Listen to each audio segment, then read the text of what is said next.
কেউ বাইরে থেকে আসে তাকেই গিয়ে আব্বু বলে গিয়ে জড়িয়ে ধরে।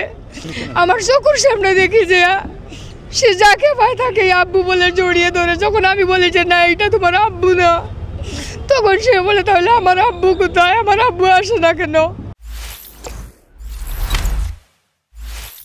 রায়হানের মেয়ে এখন 3 বছর 3 মাস হয়েছে, মোটামুটি আসে থাকলে কি হবে, কিন্তু সে যখনই কেউ বাইরে থেকে আসে তাকেই গিয়ে শুধু বলে আব্বু বলে গিয়ে জড়িয়ে ধরে। যখন সে আব্বু বলে জড়িয়ে ধরে তখন আমি ঠিক থাকতে পারি না। আমার চোখের সামনে দেখি যে সে যাকে পায় তাকে আব্বু বলে জড়িয়ে ধরে। যখন আমি বলি যে না এটা তোমার আব্বু না, তখন সে বলে তাহলে আমার আব্বু কোথায়, আমার আব্বু আসে না কেন। যখন সে আমারে প্রশ্ন করে আমি প্রশ্নের কোনো জবাব দিতে পারি না, কারণ জবাব দেওয়ার মতো আমার কোনো কিছু নাই। এই যে আমার রায়হানে কি দোষ করছিল, যদি দোষই করতো আমার রায়হানে তাহলে তারা জেলে দিল না। এখানে আমি কোর্টের মাধ্যমে যদি পারতাম বাইর করতাম, বাইর করতে না পারলেও জেলও থাকতো, মাসে একবারও আমি দেখতাম, আমি তো দেখতে পারতাম।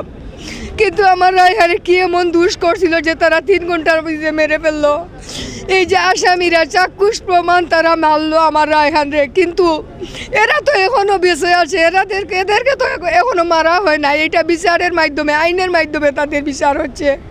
তারা চাক্ষুষ প্রমাণ আমার বাচ্চারে কী অবস্থায় মারলো, নখগুলা তুলে ফেললো। এই হারুনের টিটুচন্দ্র নখগুলা তুলে ফেললো, কিন্তু বারবার বলছে যে হারুন টিটুচন্দ্র ছিল না। এই আকবরে বলে সে মারে নাই, কিন্তু আপনারা সবাই দেখছেন সে যখন তাকে ধরা হয়েছিল ডরা সীমান্তে, তখন সে এইভাবে হাত জোর করে বলছিল ভাই আমি একা মারি নাই, আমরা 4 জনে 5 জনে মিলে আমরা তাকে রিমান্ড দিছি। আমার রায়হানকে কোন আইনে সে রিমান্ড দিল, আমার রায়হানকে কোন আইনে সে ধরে নিল, কোন আইনে সে রিমান্ড দিল? এটা তো সে নিজের মুখে স্বীকার আসছে, এটা তো প্রমাণ, সবাই তো দেখছে, সারা দেশবাসী বিশ্ববাসী দেখছে। তাহলে এখন তারা মারে নাই বললে কি এইটা হবে? আমার রায়হানে যতই দোষ করতো তারা কেন দিল না এখানে জেলে, আমি বাইর করতাম পারলে।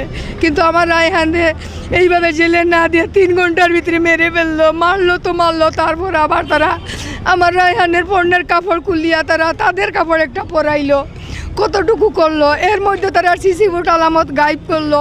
তার বাদেও বললো তারা মরা তুলিয়া আনিয়া মেডিকেলে রাখছে। তারা মরা তুলিয়া আনিয়া রাখছিল বললো, কিন্তু কনস্টেবল তৌহিদের নম্বর দিয়া যখন ফোন দিছিল আমাকে রায়হানরে দিয়া, তাহলে এইটা তো এই পুলিশ বাড়ির ভিতর থেকেই, তাহলে আমার রায়হানরে দরিয়া নিল তারা, আর নিয়া বলে যে সে মরা তুলিয়া আনছে, জিন্দা অবস্থায় নিয়া তুলিয়া নিল। এই এসপি অফিসের সিসি ফুটে দেখা গেল, আর মরা নিয়া তুলিয়া গাড়ির মধ্যে তুললো। এইটার তো কোনো মিথ্যা না, এইটা তো সারা বিশ্বে দেখছে। তাহলে আপনারা বলেন তারা এত দোষ করার পরেও এরা কিভাবে জামিন চায়, আর এদেরকে কিভাবে জামিন দেওয়া হবে? কিন্তু হাসান কিন্তু জামিনে আছে এবং এই নুমান প্যারিসে আছে।